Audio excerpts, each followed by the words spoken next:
quiero invitar a explorar cómo la tecnología, específicamente los gemelos digitales, están revolucionando la medicina.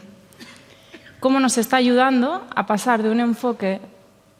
Han faltado... Hostia, perdona. Vuelvo. Claro. Bueno, pues cómo estos gemelos digitales nos están ayudando a pasar de un enfoque muy reactivo y generalista, de ese enfoque a un enfoque mucho más preventivo y personalizado. Y específicamente hoy os voy a hablar como ejemplo de la epilepsia y de cómo estos gemelos digitales están ayudando ya a muchos pacientes. Quiero empezar por la historia de Ana. Ana es una niña de 8 años a la que le diagnostican epilepsia. Ella prueba diferentes fármacos, pero ninguno de estos le ayuda a controlar sus crisis. Para probar la eficacia de cada medicamento, ella tiene que esperar más o menos un año, ¿no? Y durante este tiempo ella sufre todos los efectos secundarios que tienen estos fármacos, como por ejemplo son el cansancio, los cambios de humor y la falta de atención. Entonces el médico le dice que es fármaco resistente. Esto significa que por muchos fármacos y medicinas que pruebes no vas a poder controlar tus crisis. Y con el tiempo, Ana desarrolla depresión, que es muy común en este tipo de pacientes. A los 16 años, el médico le propone hacerse una cirugía, donde le pueden extirpar parte del cerebro que genera estas crisis epilépticas. Y tras la cirugía, a Ana le reduce las crisis, pero sigue teniéndolas. Ahora Ana sigue luchando, tiene 20 años y está participando en ensayos clínicos donde está probando diferentes terapias alternativas para ver si puede mejorar su calidad de vida. Y lo impactante de este caso no es la historia de Ana, sino lo común que es esto. Hay 50 millones de personas en el mundo con epilepsia. Esto es casi un 1% de la población mundial. Y la mitad de estas no reaccionan al primer fármaco que el médico les receta. Entre un 30 y un 40% de todos estos pacientes son fármacoresistentes y tienen una probabilidad muy alta de desarrollar depresión u otros trastornos. A estos pacientes les queda, si pueden, probar la cirugía o otros tratamientos alternativos como es la estimulación del nervio vago o la estimulación transcraneal no invasiva. Y este patrón que veis de probar medicamentos y cosas y que no funcionen no solo pasa en la epilepsia, pasa en muchas otras enfermedades. Entonces yo os pregunto, ¿qué pasaría si desde el momento cero yo le pudiera decir a cada persona qué tratamiento le va a funcionar? ¿Qué pasaría si pudiera ahorrar estos años de pruebas, de ensayos y errores, de efectos secundarios, de pruebas invasivas que no funcionan?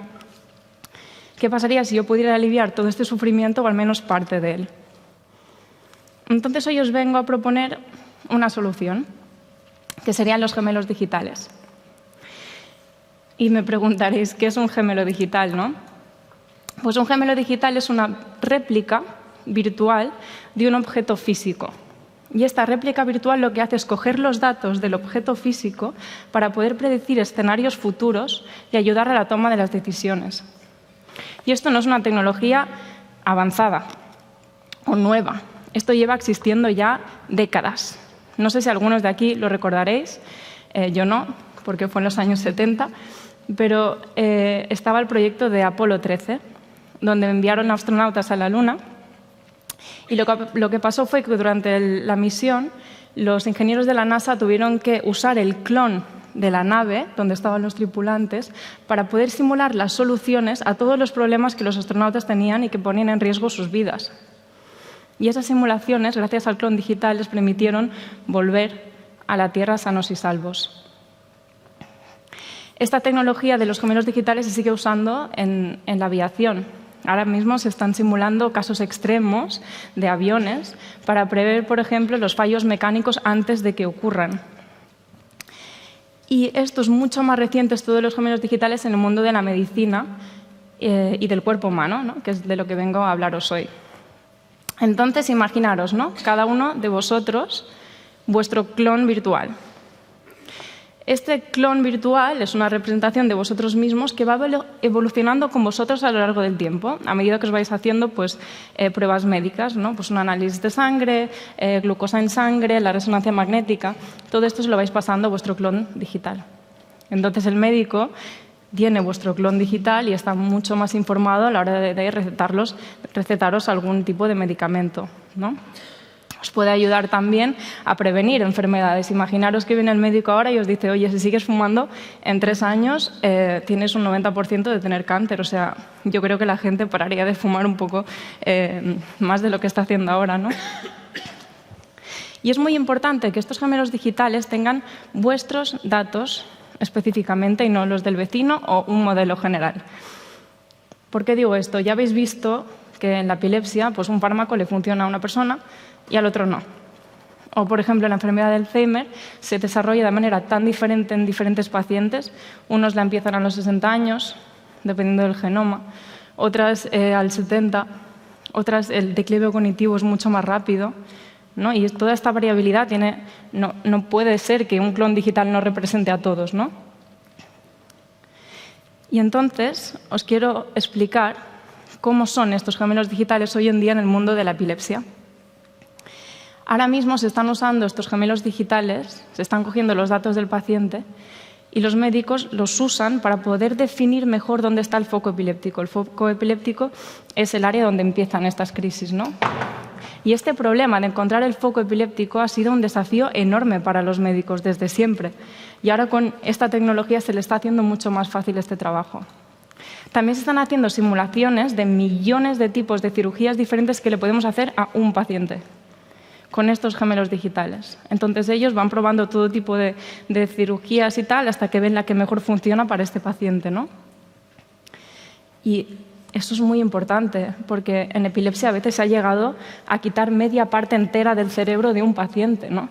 Y si el gemelo digital te dice, oye, no, está muy bien lo que quieres hacer, las vas a parar las crisis porque casi le quitas el cerebro entero, pero es mejor que cortes esta conexión que hay entre dos áreas y eso ya te va a parar la crisis. No tienes que sacar nada, solo tienes que cortar entre aquí y aquí.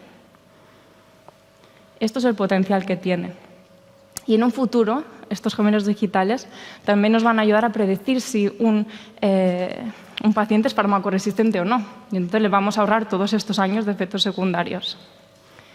En nuestro equipo lo que hacemos son estos gemelos digitales de pacientes de epilepsia y combinamos el gemelo digital con una tecnología que es la estimulación cerebral no invasiva.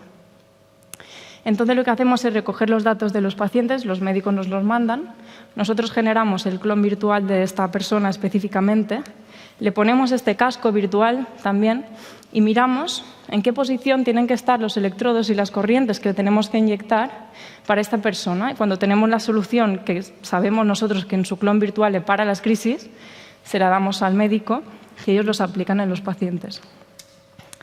Con esta tecnología hemos llegado a reducir un 50% las crisis epilépticas en los pacientes.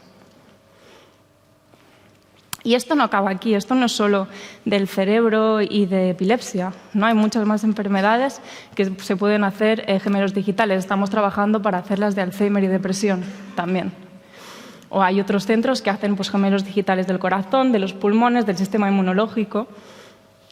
Por ejemplo, ahora se puede combinar el gemelo digital de un corazón de un paciente con la realidad aumentada. Entonces el médico se pone las gafas de realidad aumentada, ve el cerebro de ese paciente en 3D y puede probar diferentes dispositivos para ver cuál le va a funcionar mejor para luego hacer la cirugía. Y esto ya se está haciendo hoy en día. Y aún puedo ir mucho más allá. Estos gemelos digitales tienen el potencial de revolucionar todo cómo se está haciendo la investigación ahora mismo.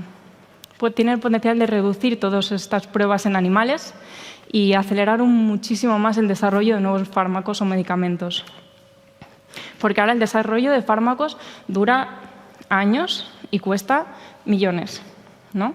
Si yo ahora quiero desarrollar un fármaco para el Alzheimer, pongamos, ¿no? Me pongo a investigar y digo, vale, voy a probar esto. Me voy a los cultivos primero.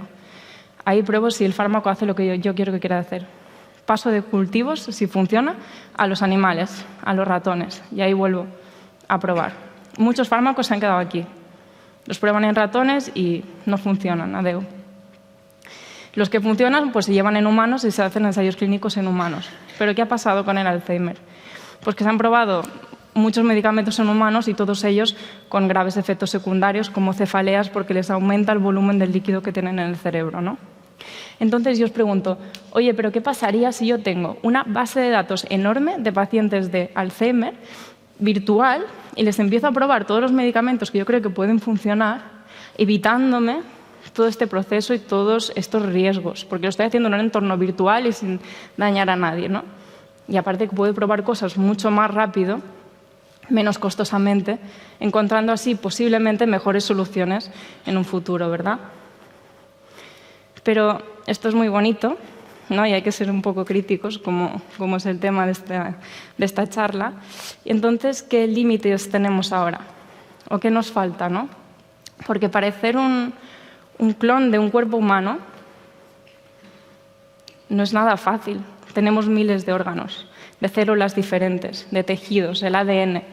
Todo esto requeriría un poder computacional enorme para simularlo. Y este tratamiento de datos, que sería tan grande, un volumen enorme de datos, pues conlleva riesgos de seguridad y de privacidad de los datos del paciente también. Entonces tenemos que desarrollar unos marcos éticos y legales para poder desarrollar mejor este tipo de tecnologías. Nosotros ahora estamos avanzando en una era donde cada uno de nosotros tendrá un clon virtual y donde nos enfrentaremos a las enfermedades de una manera que ya no será reactiva, que es cuando estas enfermedades se manifiestan, sino será mucho más activa y proactiva. Y esto no solo beneficia a las personas individuales, sino también ayuda mucho a reducir los costes sanitarios. Y me he dejado de decir una limitación, que es que tenemos que colaborar mucho mejor entre universidades, empresas y el sistema sanitario para poder hacer que estas tecnologías no se queden en un laboratorio o en países privilegiados o países desarrollados, sino que estas tecnologías se pueden llevar también a todo el mundo por igual. Entonces, ahora estamos construyendo este futuro, ¿no? Donde nos enfrentaremos a las enfermedades siempre con alguna respuesta, donde cada persona tendrá su tratamiento hecho a medida para esa persona, donde pacientes como Ana, este futuro les podría cambiar la vida drásticamente y podría mejorar el de muchas personas también en un futuro. Eso sí, la cosa clave que tenemos que tener en cuenta es desarrollarlo todo de una manera muy responsable para que estas tecnologías puedan llegar a todo el mundo por igual. Muchas gracias.